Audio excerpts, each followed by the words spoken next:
Bueno, vamos a entonces, hermanos, a meditar en esta mañana en la palabra de Dios. Y me surge una pregunta, porque seguramente usted se la hace también. Ahí está el título. Léalo, por favor. ¿Qué son los votos según la Biblia? Porque la gente va a votar el próximo domingo por los candidatos presidenciales, alcaldes o diputados, y entonces les dicen que es un derecho constitucional de ejercer el sufragio por las autoridades que bien le parezca. Eso se llama democracia. Así que en cuanto a ese término que se usa por allá, es esa libre expresión donde el ser humano de cada país decide voluntariamente ejercer su sufragio y de esa manera ser parte y sentirse parte del gobierno que gobierna a nivel de alcalde, de diputado o de presidente. Pero nosotros tenemos aquí en la palabra de Dios esto que se describe ahí. ¿Qué son los votos según la Biblia? ¿Por qué? Porque hemos hablado ya bastante tiempo de votos, hemos oído de votos, de hecho hasta hemos hecho votos y muy pocas veces sabemos qué son los votos. Los votos no son, es que en la iglesia pobrecitos están pidiendo una ayuda. Los votos no son una ayuda. Los votos son algo más que eso. Y yo quiero que lo miremos de acuerdo a la palabra de Dios para que usted tenga conciencia de qué es lo que creemos nosotros como iglesia y por qué hacemos lo que hacemos. En algunas iglesias hacen pactos, nosotros no hacemos pactos, porque el último pacto que se hizo fue el que se hizo en la cruz. Ese pacto lo hizo Jesucristo por nosotros y con ese pacto fue suficiente. A ese se le llama el nuevo pacto. Todos los pactos quedaron en la antigüedad y se hizo un nuevo pacto, el pacto de Jesucristo, al redimirnos pagando con su sangre la redención de nuestros pecados. Ok. Según la Biblia, de acuerdo a los lectores y a los estudiosos, hermano, nos explica lo siguiente: voto es una promesa hecha voluntariamente a Dios para llevar a cabo un servicio o hacer algo agradable a Él. Así que eso es un voto. De acuerdo a los estudiosos, de acuerdo a la lectura de la palabra de Dios, se describe así. Así que es nuestra expresión voluntariamente, donde yo me expreso ante Dios ofreciendo algo, colocando algo para agradarlo a Él o para honrarlo a Él. Amén. Hay cerca, escuche bien, hay cerca de 30 referencias bíblicas que nos hablan de votos o juramentos ante Dios. La mayoría están en el Antiguo Testamento. En los libros de Levítico, Números y Deuteronomio, los votos o juramentos se relacionan con ofrendas o sacrificios de los cuales hubo consecuencias terribles para los israelitas que no cumplieron con sus votos o sacrificios. Así que de ello quiero hablarles yo en esta mañana, porque para entrar a la palabra de Dios y poder mirar cómo nos la explica el Espíritu Santo, necesitamos tener un oído dócil para oír. La Biblia dice que el Espíritu habla y la iglesia debe oír. Así que necesita la iglesia un oído para escuchar lo que dice el Espíritu Santo. Porque la palabra de Dios es inspirada por Dios, es útil para enseñar, redarguir, corregir, instruir en justicia, a fin, tiene un fin, que el hombre de Dios sea perfecto, enteramente capacitado, enteramente preparado para toda buena obra. Con ello quiero entonces entrar a la palabra de Dios. Eclesiastés capítulo 5, versículo 1 al 7. Vamos a ver qué nos dice la Biblia. Así que leamos pues la palabra de Dios y ya entendemos entonces qué es un voto, o qué es voto, o votos en la palabra de Dios. Gloria al Señor. Eclesiastés capítulo 5, versículo 1 dice así: cuando fueres a la casa de Dios, guarda tus pies y acércate más para oír que para ofrecer el sacrificio de los necios, porque no saben que hacen mal. No te des prisa con tu boca, ni tu corazón se apresure a proferir palabra delante de Dios, porque Dios está en el cielo y tú sobre la tierra. Por tanto, por lo dicho antes, por tanto sean pocas tus palabras, porque de las muchas ocupaciones viene el sueño, y de la multitud de las palabras la voz del necio. Escuche, cuando a Dios, léalo por favor, yo quiero que se escuche. Cuando a Dios haces promesas, no tardes en cumplirlas, porque Él no se complace de los insensatos. Cumple lo que prometes. Mejor es que no prometas, y no que prometas y no cumplas. No dejes que tu boca te haga pecar. A ver, sigan leyendo. Ni digas delante del pastor que fue ignorancia, porque harás que Dios se enoje a causa de tu voz y que destruya la obra de tus manos. Donde abundan los sueños, también abundan las vanidades y las muchas palabras, mas tú teme a Dios.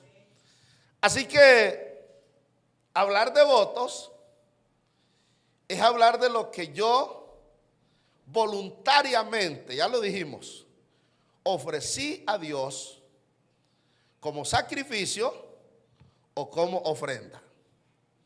Y cuando yo le hago a Dios una promesa, porque la promesa no es con el pastor, porque los negocios de la iglesia no son del pastor. Aquí todo lo que se hace es para la gloria de Dios. ¿Queda claro, no? A no ser que usted me prometa a mí algo, que ya eso es mío. Eso es cosa muy aparte. Pero cuando a Dios, y por eso la recomendación es cuando fueres a la casa de Dios, cuando usted llegue a la casa de Dios, procure acercar sus pies, es más para oír. Es decir, procure estar prestos a escuchar. No para ofrecer sacrificio, no para ofrecer el sacrificio de los necios, pues ellos no saben que hacen mal. Y una persona necia es una persona insensata. Una persona necia es una persona ignorante. Una persona necia es una persona sin fe. Y por ende la escritura le llama necio a un ateo, un incrédulo. Pero es bueno que nosotros entendamos que cuando venimos aquí traemos un propósito. Es acercarnos a la presencia de Dios, es para adorar su nombre, es para servirle a Él, para darle la gloria a Él. Pero cada palabra que salga de mi boca, Dios la examina. Y cada palabra que yo confiese aquí, Dios la oye. Porque aquí estamos delante de Dios. Así que lo que yo le digo a Dios, Dios lo escucha. ¿Estamos de acuerdo? Dios oye lo que usted hace aquí, lo que dice usted aquí. Dios lo escucha. Por ende la escritura dice, nosotros tenemos que presentarnos a Dios para ofrecerle a Dios esos votos, esos sacrificios de nuestros labios y esa devoción que yo expresé aquí, pero lo haga con cordura, que piense bien. Porque Dios está en el cielo y yo estoy en la tierra. Así que me explica cuál es mi condición, en qué posición estoy yo. Y como hay temor de Dios en mí, así que lo que yo prometo a Dios me recomienda y dice, es mejor que no prometas y no que prometas y no cumplas. ¿Por qué? Porque cuando usted hace eso, cuando nosotros hacemos eso, haremos enojar a Dios. Dice la Biblia, harás que Dios se enoje a causa de tus palabras, a causa de lo que tú prometiste, harás que Dios se enoje y destruya el fruto de tus manos. ¿Sabe cuál es el fruto de las manos? Su trabajo, ¿verdad? Harás que Dios destruya el fruto de sus manos. Y entonces después vengas y digas: Señor, es que yo lo hice y yo ni sabía. Entonces el texto dice, hermano, que no actuemos con ignorancia delante del ángel. En este término es delante del pastor, porque el ángel es un tipo del pastor, y lo que usted ofreció aquí lo ofreció a Dios, no al pastor.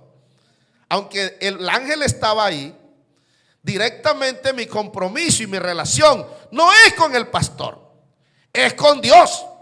Todo lo que hacemos aquí lo hacemos es con Dios. Sus alabanzas no son para que el pastor lo escuche. Sus oraciones no son para que la escuche el pastor. Sus aplausos no son para que el pastor diga amén. Eso es que usted lo hace para Dios. Así que todo lo que aquí hacemos, lo hacemos pensando en Dios. Diga gloria a Dios. ¿Qué recomendación nos da el Señor acerca de los votos que hacemos al Señor? Que no lo hagamos, hermano, sin pensar o sin razonar. Amén. Miremos este caso, porque aquí hay un caso ya en la palabra de Dios que es un caso muy triste. Y este caso es un caso demasiado triste. ¿Por qué? Porque cuando el hombre actúa ignorantemente delante de Dios, pensando que Dios no escucha ni ve las cosas, y cuando ve, hermano, cuando yo le hago una promesa a Dios, la recomendación es: no te tardes en cumplirla. Porque yo puedo tardarme en cumplirle a usted. Puedo tardarme en cumplirle al gobierno o a los entes financieros. Puedo hasta tardarme en pagarles. Pero con Dios no se debe tardar. ¿Por qué? Porque Dios tiene facultades tanto de bendecirme como para castigarme. Y Dios está dispuesto a bendecirme, pero también está dispuesto a castigarme. Porque al hijo que él ama lo castiga. ¿Y para qué lo castiga? Porque quiere que aprenda y que sea corregido y que comprenda quién es Dios en realidad. De tal manera que la iglesia, nosotros debemos de estar conscientes quién es Dios. Yo no puedo ignorar que Dios me ama, es verdad. Pero también soy consciente que si me porto mal, Dios me disciplina, porque me ama. El castigo y la disciplina de Dios no es por falta de amor, al contrario, es porque nos ama. Y Dios trata siempre de corregirme con un propósito de que yo sea un hombre preparado, de que yo sea un hombre entendido de cuál sea la buena voluntad de Dios, la cual es agradable y perfecta. Y la escritura es clara: el hijo necio avergüenza a su padre y el consentido es deshonra de su madre. Pero Dios no tiene hijos consentidos. Dios a todos los forma con un carácter espiritual. Aunque usted sienta que Dios me ama tanto, Dios me ama, pero me ha hecho pasar bajo la vara. Y no ha faltado su corrección para enseñarme que Él es el Señor. Y eso es importante que nosotros como iglesia lo tengamos claro. Pero cuando vamos a mirar el término votos, esto trae consecuencias. No porque Dios sea ingrato. Porque de hecho Dios hasta le recomienda: cuando fueres a la casa de Dios, fíjese bien, no apresures tus pasos para otra cosa sino para oír. Acércate a Dios más para escuchar que para ofrecer el sacrificio de los necios. ¿Y sacrificio qué es? Ofrenda, ¿verdad? ¿Y los votos qué son?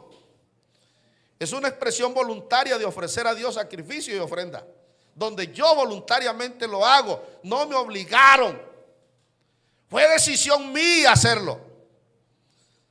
¿Verdad que así es? En la iglesia no se obliga a nadie. Hermano, es que aquí todo es voluntario. Aquí no se obliga a nadie a nada. Ni siquiera, hermanos, a cantar. Ni lo obligamos mucho menos a orar.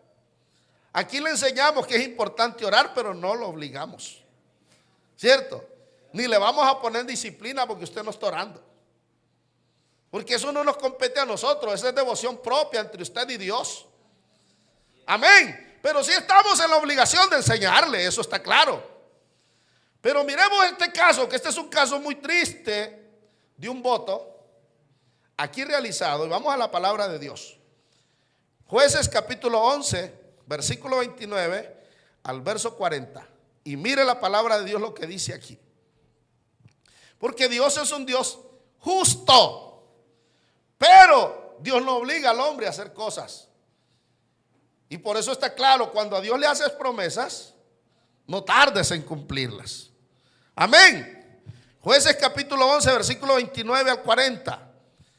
Entonces la palabra de Dios nos enseña lo importante que es. Lean todos conmigo, por favor, estos 11 versículos.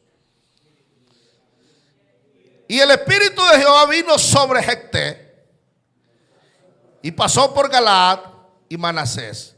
Y de allí pasó por Mizpa y Galaad. Y de Mizpa a Galaad pasó a los hijos de Amón. Y Jefté hizo voto. Lean.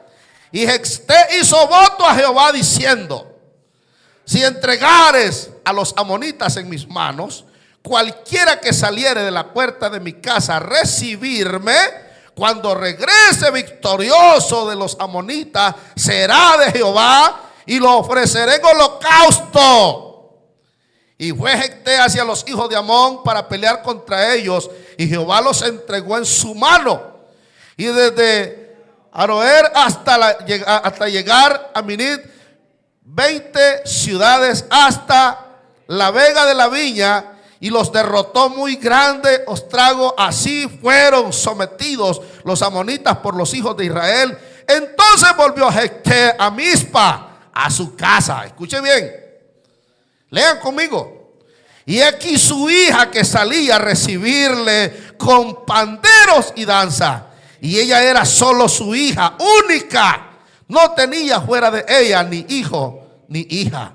Y cuando él la vio, rompió sus vestidos diciendo: ay, hija mía, en verdad que me has abatido, y tú misma has venido a ser causa de mi dolor, porque le he dado palabra a Jehová y no podré retractarme de ella. Entonces le respondió: Padre mío, si le has dado palabra a Jehová, haz de mí conforme a lo prometiste, ya que Jehová ha hecho venganza en tus enemigos, los hijos de Amón. Y volvió a decir su padre: concédeme esto, déjame por 2 semanas que vaya. ¿Cómo? Y descienda por los montes y llore mi virginidad, yo y mis compañeras. Él entonces dijo: ve. Y la dejó por 2 semanas, por 2 meses. Y ella fue con sus compañeras y lloró su virginidad por los montes. Pasando los 2 meses, volvió a su padre, quien hizo de ella conforme al voto que había dicho en el voto. Acuérdense lo que él había hecho en su voto, ¿no? ¿Qué dijo? Que había hecho. Ella nunca conoció varón, y se hizo costumbre en Israel que de año en año fuesen 4 días. Amén. Fuesen las doncellas de Israel y endechar a la hija de Jefté Galaíta 4 días en el año. Este hombre hizo un voto, y era un hombre con una capacidad de autoridad emocional, espiritual y de carácter de rectitud. Por eso es que el hombre tiene que ser consciente, y la escritura dice: sean pocas tus palabras, porque lo que sale de tu boca se debe cumplir. Hay algo que se cuenta, o por lo menos yo escuchaba cuando era niño, algo que se le llama palabra de hombre. ¿Será que todavía existe? Habemos unos hombres que tenemos palabras todavía, ¿verdad? Y cuando decimos una cosa y damos juramento a alguien, porque no es necesario decir yo te juro por Diosito, no. Estamos hablando de que mi palabra es suficiente, porque soy un hombre de dignidad, soy un hombre de respeto, soy un hombre con un corazón consciente y concreto. Tengo, hermano, una valentía y una capacidad de sostener mis palabras. Y entonces a eso se le llama palabra de hombre. ¿Y por qué no decir palabra de mujer? ¿Tienen las mujeres palabra? Pregúntele que está a su lado, ¿tienes palabra? Porque Dios sí tiene palabra.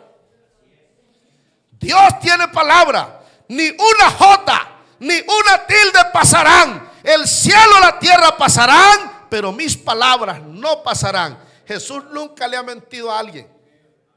Sus palabras siguen siendo vigentes.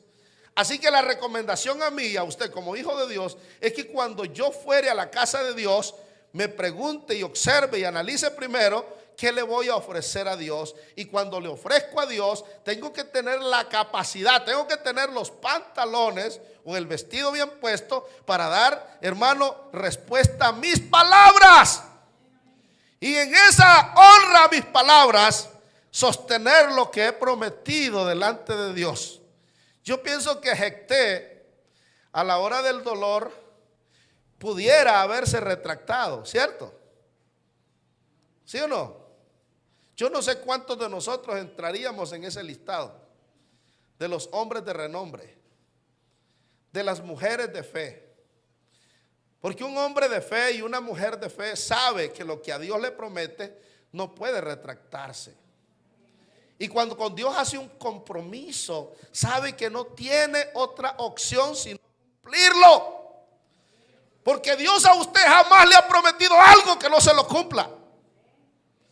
Si Él prometió estar conmigo todos los días hasta el fin, yo he sentido que ha estado conmigo en los momentos más difíciles. Allá ha estado y me lo ha hecho saber. Yo estoy contigo, yo soy tu Dios que te esfuerzo. Yo soy el que te toma de la mano derecha y te dice no temas.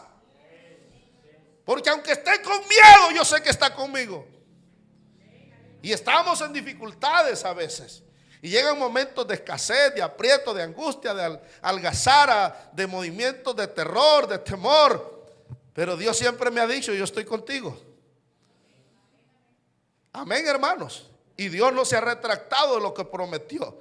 Así que Jefté era un hombre honorable. Jefté vino a ser uno de los jueces de Israel. Un hombre honorable. Tenía su única hija y se la entregó a Dios en holocausto. Eso es terrible. Eso es algo que en el tiempo de hoy rebasa todos los linderos. Pero es que era un hombre honorable y los hombres honorables se hacen morir por sus palabras. ¿Me están entendiendo? Lo que es ser honorable. Entonces yo creo que lo que más se debe tratar de cuidar es que cuando yo a Dios le hago una promesa, yo tengo que sostenerla. Así me toca llorar. Así me toca llorar. Tengo que serle fiel a Dios en lo que le prometí. Y fíjense que a veces nosotros hacemos y omitimos esas cosas y pensamos que Dios no las ve. Y hasta creemos que Dios es tan bueno que Él siempre sabe que yo le fallé.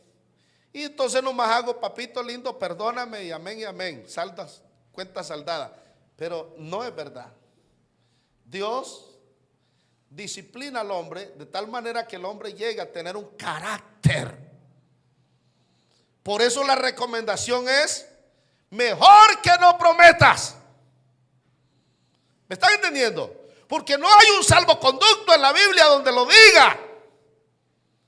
La única recomendación de Dios es mejor que no prometas y no que prometas sino cumplas. Pues harás que Dios se enoje y destruya el fruto de tus manos. Y qué importante entonces es mirar.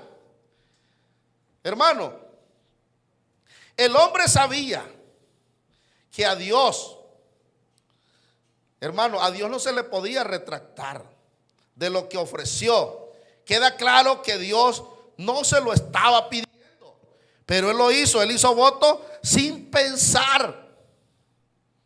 No era una obligación de Jefté haber hecho eso, ¿verdad?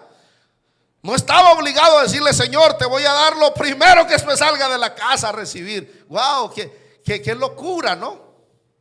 Perdóneme, eso es una locura. Con el respeto que se merece Jefté, eso es una locura. Porque a Dios se le prometen cosas que uno sabe que están en las capacidades de prometer, pero nunca debe prometer lo desconocido. Pues él no sabía que le iba a salir a recibir. Posiblemente esperaba que le saliese a recibir un becerro, o que le saliera el perro de la casa a recibirlo. Pero quien lo extrañaba en la casa era su hija, pues era la única hija que tenía. Tal vez esperaba que le saliera la esposa a recibirlo. Dijo, con ningún problema te la entrego. O por lo menos la suegra, ¿no? Pero le salió la hija y era la única que tenía. Y él se lo prometió a Dios, y ahí está determinado que se hizo una costumbre en Israel. Pues la muchacha también fue obediente a cumplir el voto que su padre había hecho a Dios. ¿Y cómo lo cumplió? Entregándose como ofrenda. Amén, hermanos. Dios no le había pedido nada. Él lo hizo sin pensar. Tal vez en la emoción. El texto dice hasta hermano, el texto dice que él lo hizo. Lo primero que me salga a recibirme, yo te lo entregaré por voto en holocausto a ti, si tú me dieres la victoria de los amonitas.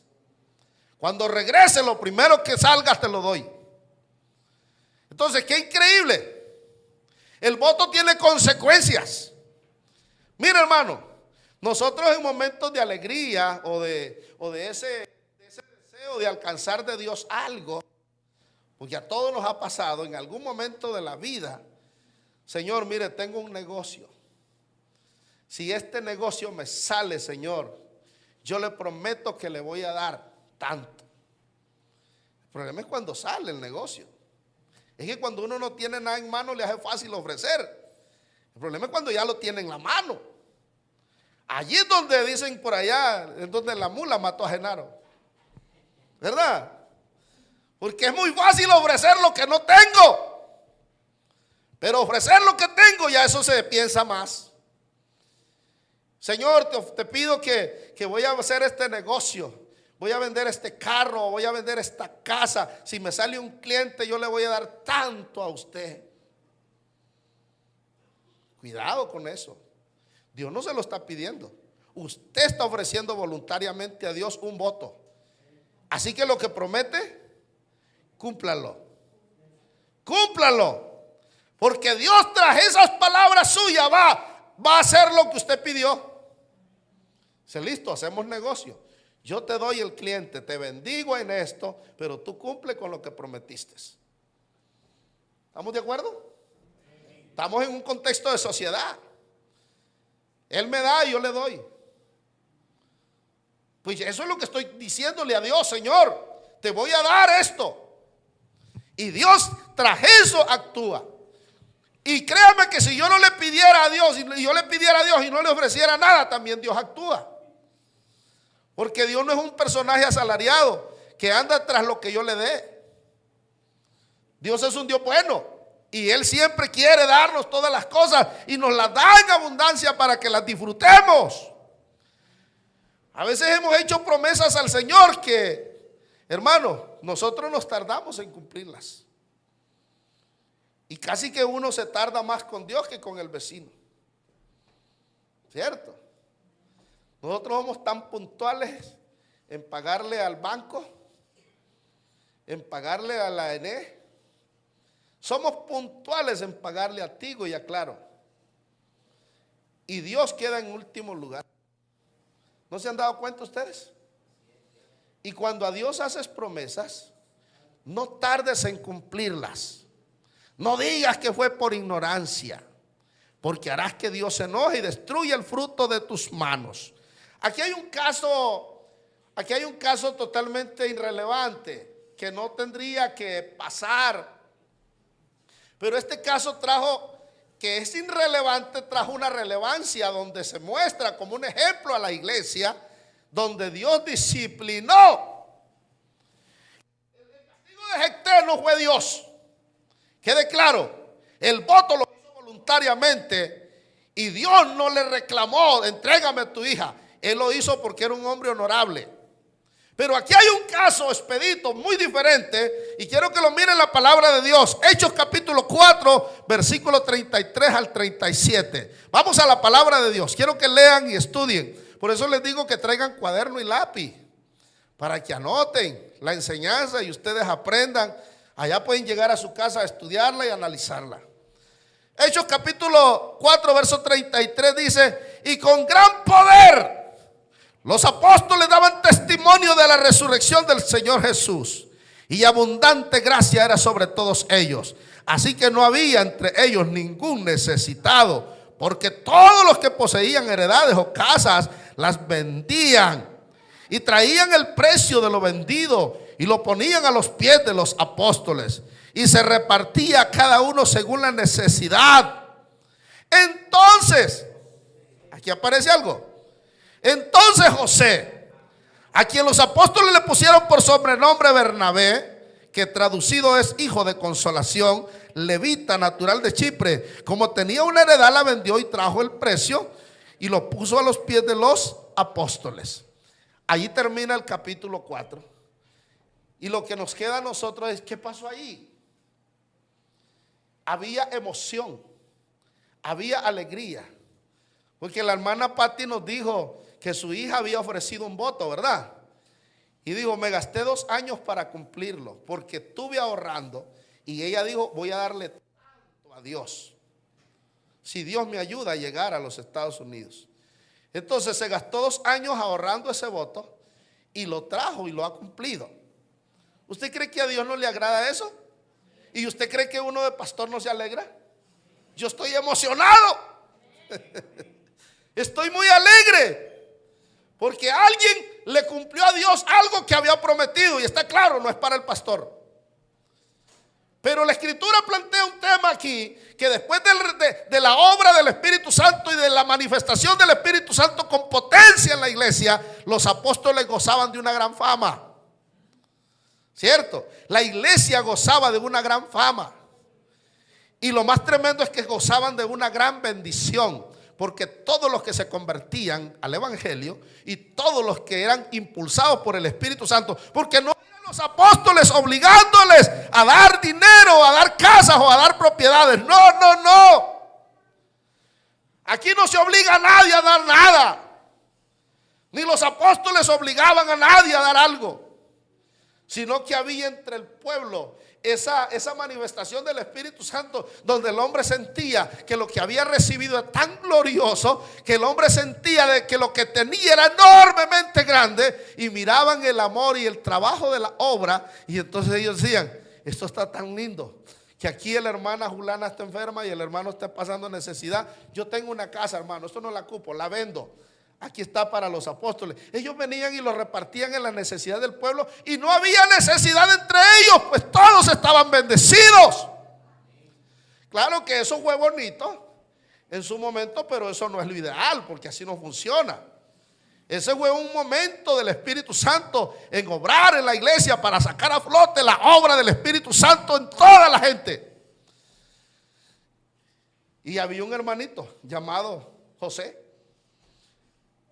termina aquí la lectura diciendo que ofreció una heredad y la entregó, y hubo gozo. Y yo me imagino a los apóstoles diciendo: vamos a orar por el hermano José de Chipre.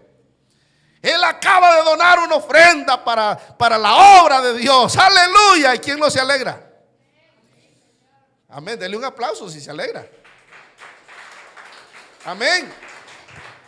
Y resulta que todos estaban alegres.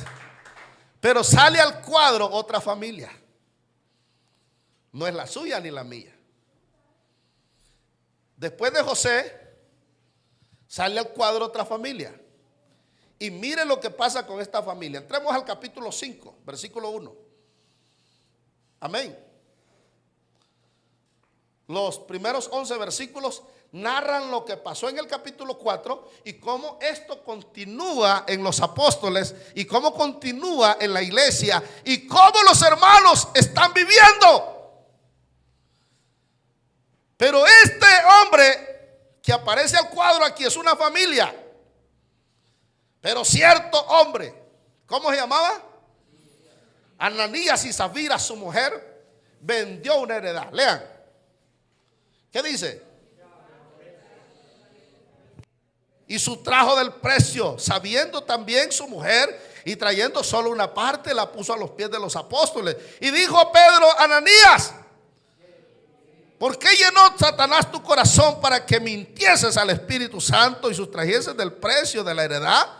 Reteniéndola no se te quedaba a ti, y vendida no estaba en tu poder. ¿Por qué pues, o por qué pusiste esto en tu corazón?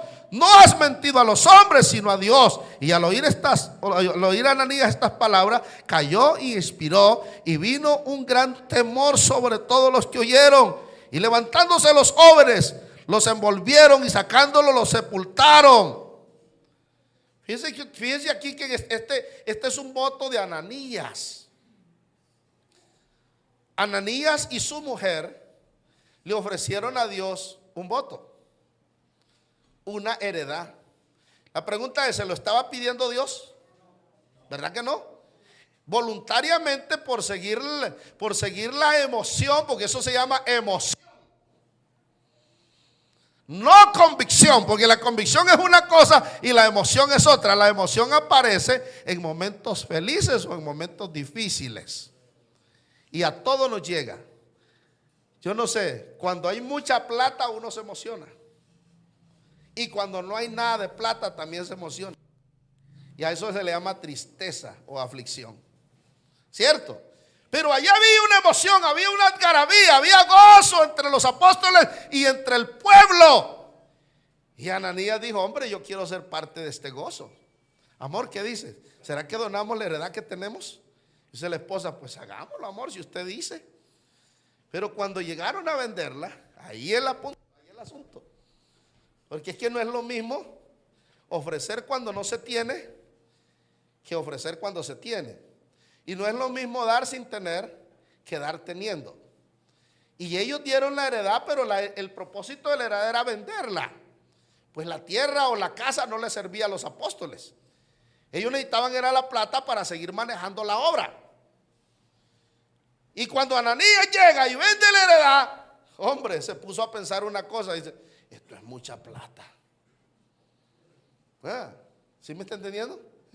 Hermano, 50,000 lempiras para Dios. No, esto es mucha plata, hermano.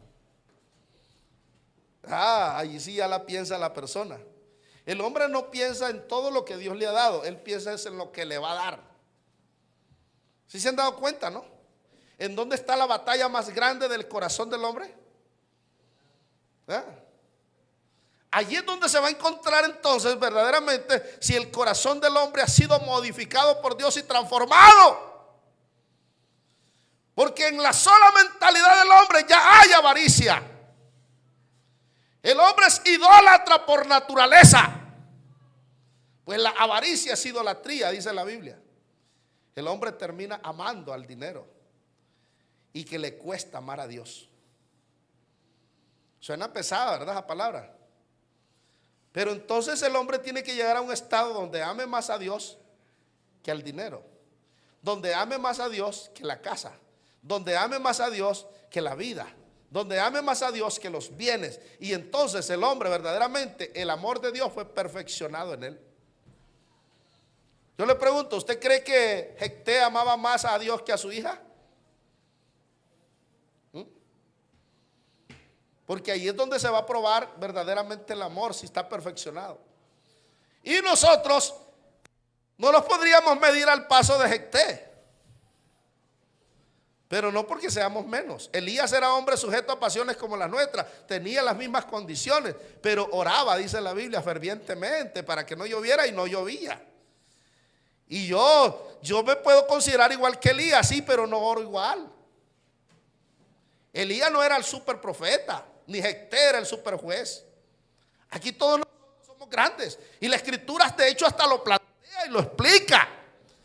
Dice: todo nacido de mujer, todo hombre que haya nacido de mujer. Fíjese usted, ninguno se compara con Juan. ¿Así lo dice o no lo dice así?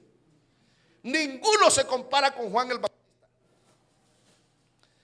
Pero en el reino de Dios, o en el evangelio, Cualquiera de nosotros estamos en superioridad a Juan.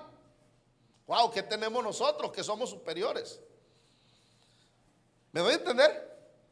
Ahora, cuando vamos a hablar de carácter, en mi posición de carácter, yo tengo que ser consciente quién soy yo.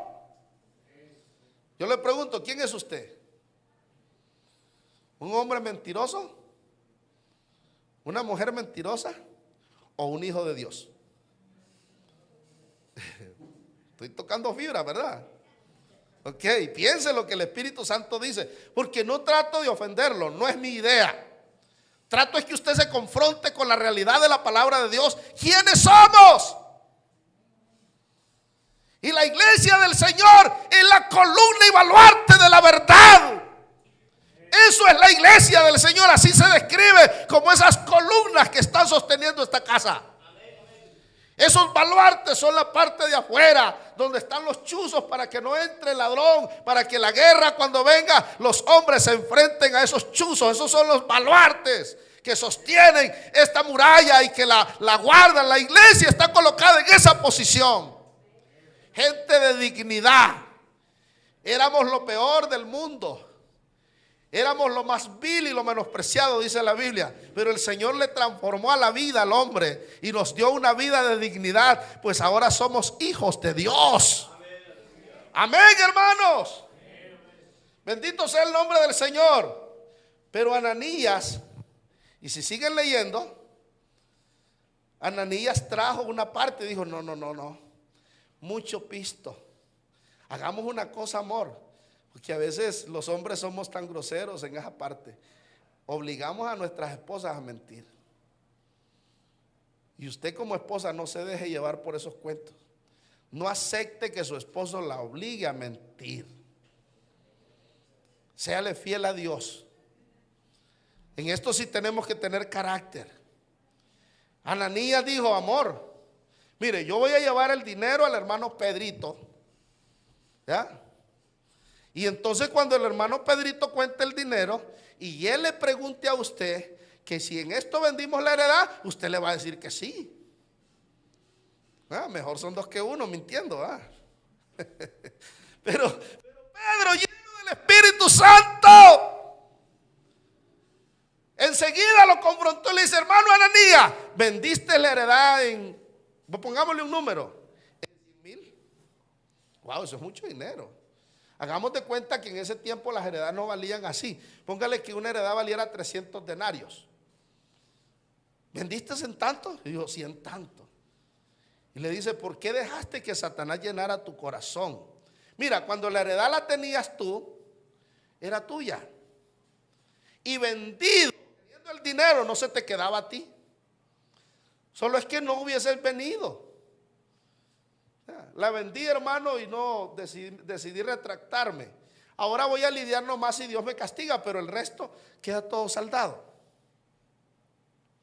Y Dios es misericordioso y de pronto me llamará la atención o algo pasará, pero no será la gran cosa. El problema es intentar hacer lo que hizo él. Dice, mentirle al Espíritu Santo. No era Pedro. No es al pastor, no es a la iglesia, no es a los líderes que les mentimos, es al Espíritu Santo, es a Dios. Porque todo lo que hacemos aquí lo hacemos delante de Dios. Y eso se escribe con la pluma del Espíritu Santo. Y cuando Ananías fue confrontado, Pedro le ejecutó el juicio, diciéndole, ahí están los jóvenes que te sepultarán. ¿Sabe para qué lo mató? ¿Sabe para qué lo mató? Para que se sentara un precedente. Para que se sentara un precedente. Cosa que no nos pasa a nosotros. Pero no significa que Dios no haya visto. Y esto quedó como un precedente asentado para que la iglesia tuviese temor de no hacer cosas indebidas delante de Dios. Y los textos dicen, y ya no se juntaban con los apóstoles muchos. Hermanos, da miedo. Ese hombre dice una cosa y sucede, hermano. No, esos hermanos lo que dicen es verdad, hermano. Tenían miedo de juntarse con los apóstoles. ¿Por qué? Porque el hermano Ananías llegó 3 horas más tarde. Dice, hermano Pedro, ¿no han visto aquí a mi esposo? Es que él salió temprano y vino a dejarle el dinero de la venta. Y Pedro le dice, hermana Ananías, ¿es verdad que vendieron la heredad en tanto? Y ella le enseñó la carreta a él. Sí, hermano Pedro, en tanto. Con los hombres de Dios, mucho menos con el Espíritu Santo, no intente andar mintiendo. Eso no le beneficia en nada a usted. La recomendación por eso es, mejor no prometa. Dígale que está a su lado, mejor no prometas. Sé serio. Aquí todo es serio, hermanos. Aquí todo es serio. Bendito sea el nombre de Jesús. Aquí todo es serio. Tratemos de ser personas cumplidamente en la dignidad que debemos de mantener. Denme unos minuticos, ya voy terminando. Entonces Ananías, muerto, los muchachos llegaron de hacer el cementerio de la sepultura de Ananías y se encuentran a la hermana. ¿Ya? A la hermana Zafira tendida también. Dijo, Dios mío. Y dice Pedro, entiérrenla también por mentirosa. ¿Qué cuadro ese, no? ¿Cómo la vio usted, hermano? A nosotros Dios nunca nos ha asustado, pero hay personas a las cuales Dios las mata de forma repentina. Yo he visto cosas. En estos 18 años de ministerio he visto cosas. He visto a personas que les pasan cosas en un instante.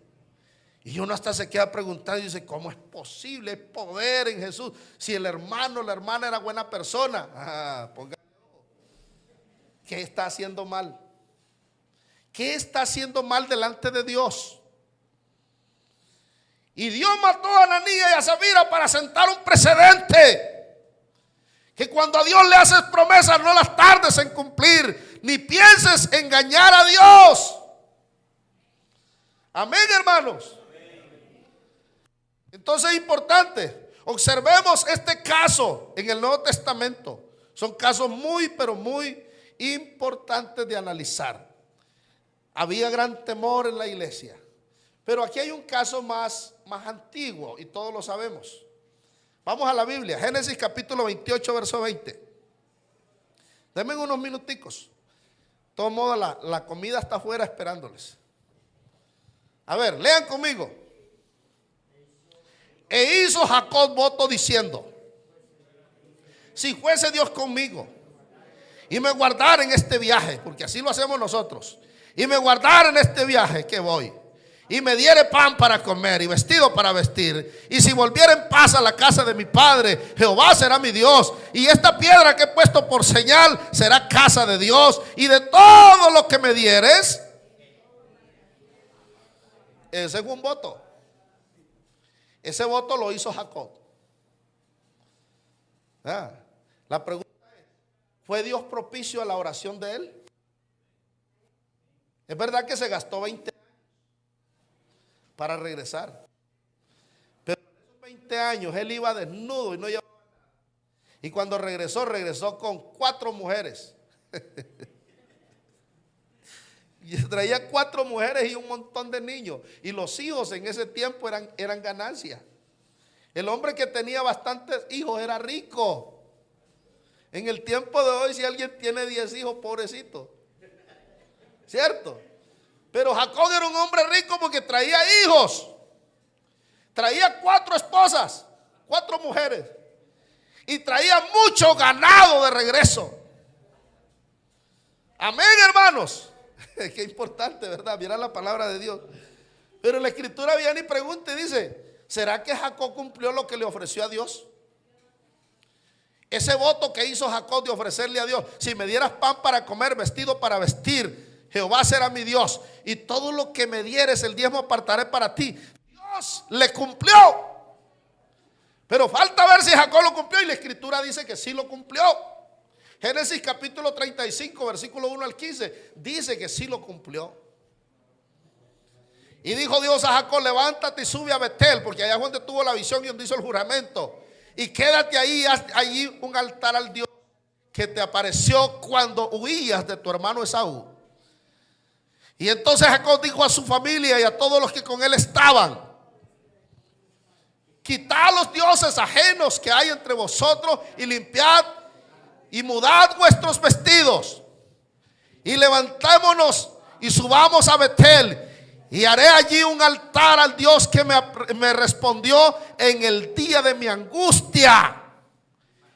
Y ha estado conmigo en el camino que he andado.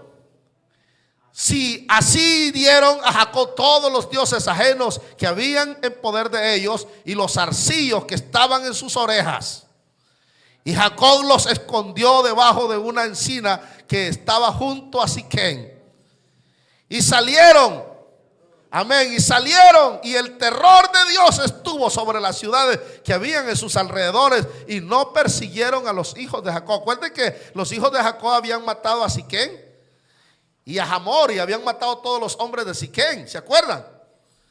Pero Dios le hizo diciendo, haz esto. Y Dios estaba en lo que ellos hicieron. El temor de Dios se apoderó de todas las ciudades, pues estaba Dios con Jacob. Y llegó Jacob a Luz, que era el mismo Betel, que está en la tierra de Canaán. Esta es Betel. Él y todo el pueblo que con él estaba. El verso que sigue.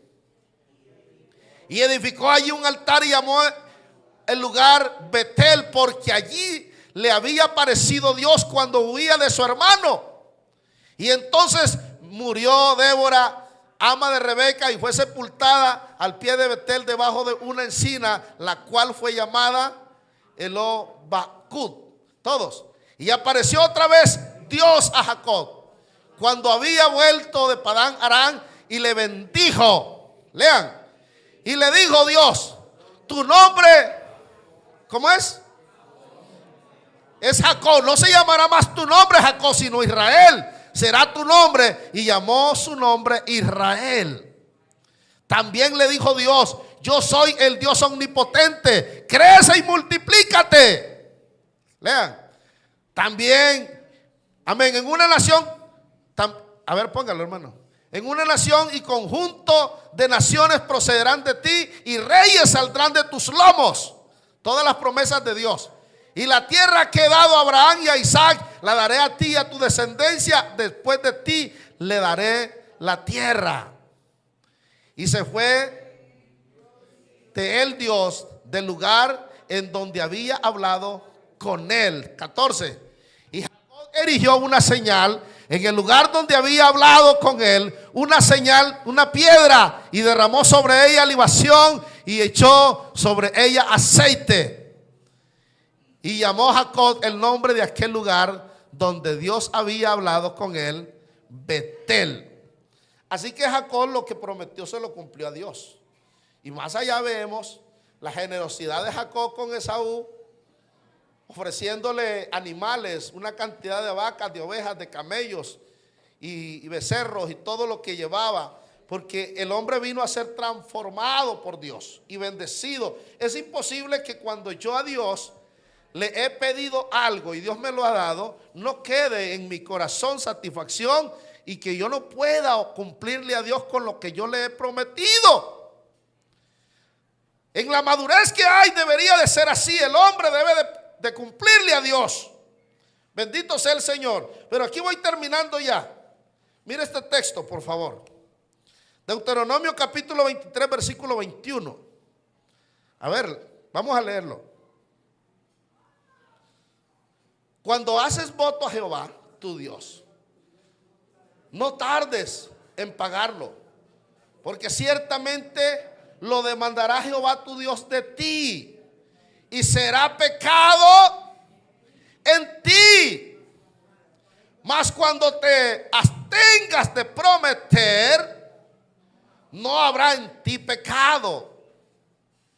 Pero lo que hubiere salido de tus labios lo guardarás y lo cumplirás conforme lo prometiste a Jehová tu Dios, pagando la ofrenda voluntaria que prometiste con tu boca. ¿Qué sigue?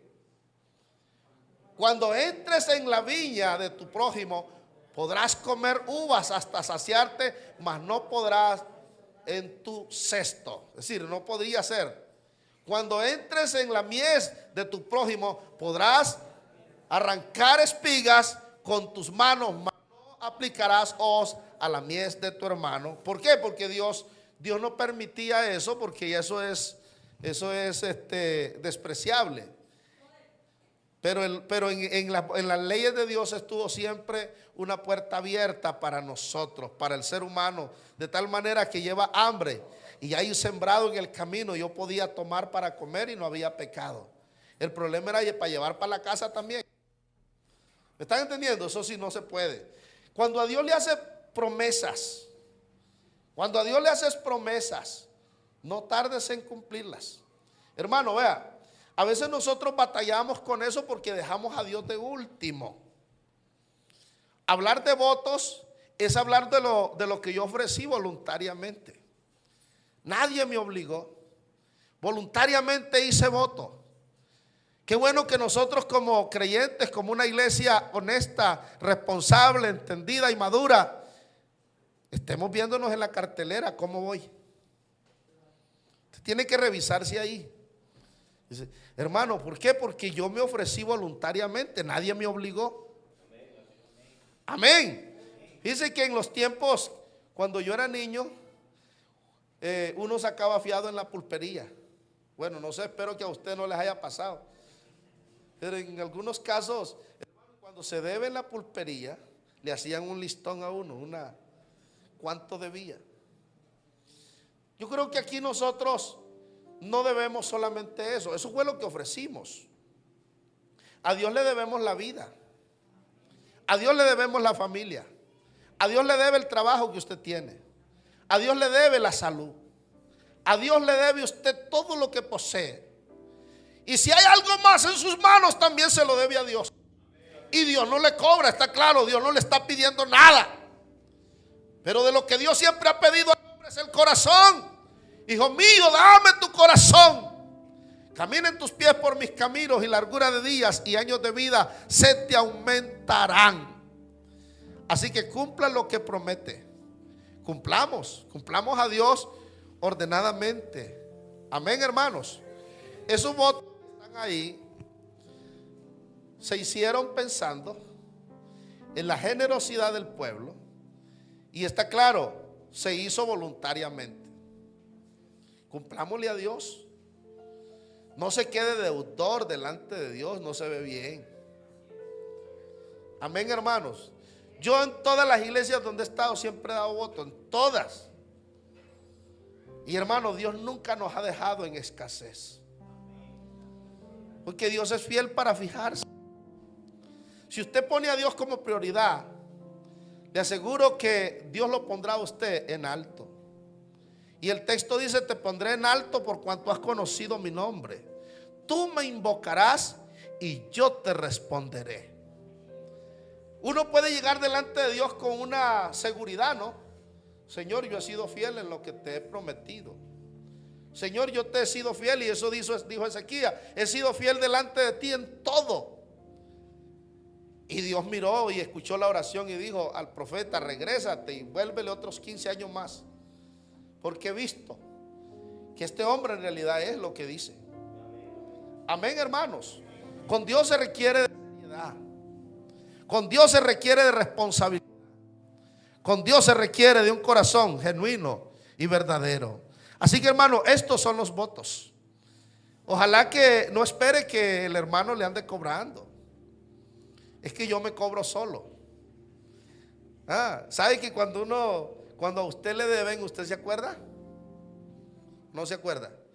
Ay, hermano, mire que yo ni me acordaba que usted me debía 10,000 lempiras. No se acordaba. Ay, hermano, ¿cree usted que a uno se le olvida que le deben? Es más factible que uno se le olvide que debe. Y casi que quiere que ni se acuerde a quien yo le debo. Pero Dios sí se acuerda. Porque Dios día a día está pasando visión.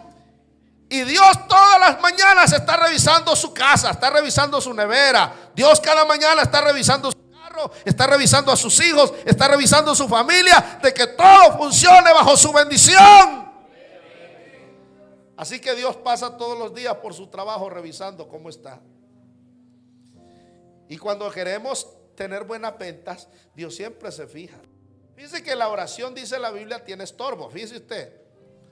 Y el estorbo de la oración, lo estorba es que yo no trate bien a mi esposa. Ahora piense usted, si el solo hecho de que yo no honre bien a mi esposa y no la ponga en una posición, eso estorba la oración. Piense usted qué más pasará si yo no soy fiel con Dios. ¿Me están entendiendo, hermanos? Porque si el solo hecho de que yo no ponga a mi esposa como un vaso más frágil, la oración mía se ve estorbada, yo creo que Dios se fija también en esas carteleras ahí. Y no sería necesario tenerlas ahí si todos nosotros fuésemos puntuales. Las quitaríamos, ¿verdad? Porque no es necesario. Pero a medida que Dios ve toda mi integridad y ve nuestra fidelidad, Dios siempre nos bendice, hermano. Y créame que Dios nos bendice.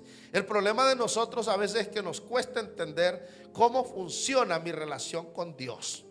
A Dios hay que colocarlo en primer lugar en todas las cosas. Amén. Digamos gloria a Dios. Así que este es el significado del voto. Voy a invitarlo a estar en pie. Que Dios nos ayude y nos bendiga.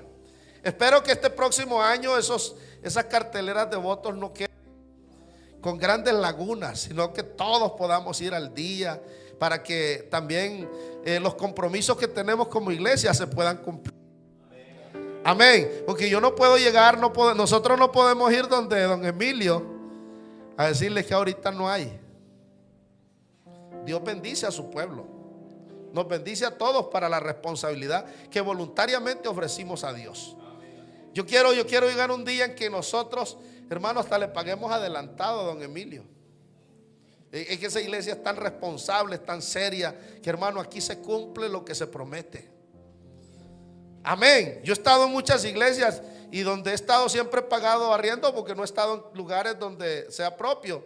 Pero siempre hemos procurado con dignidad colocar a Dios siempre de primero.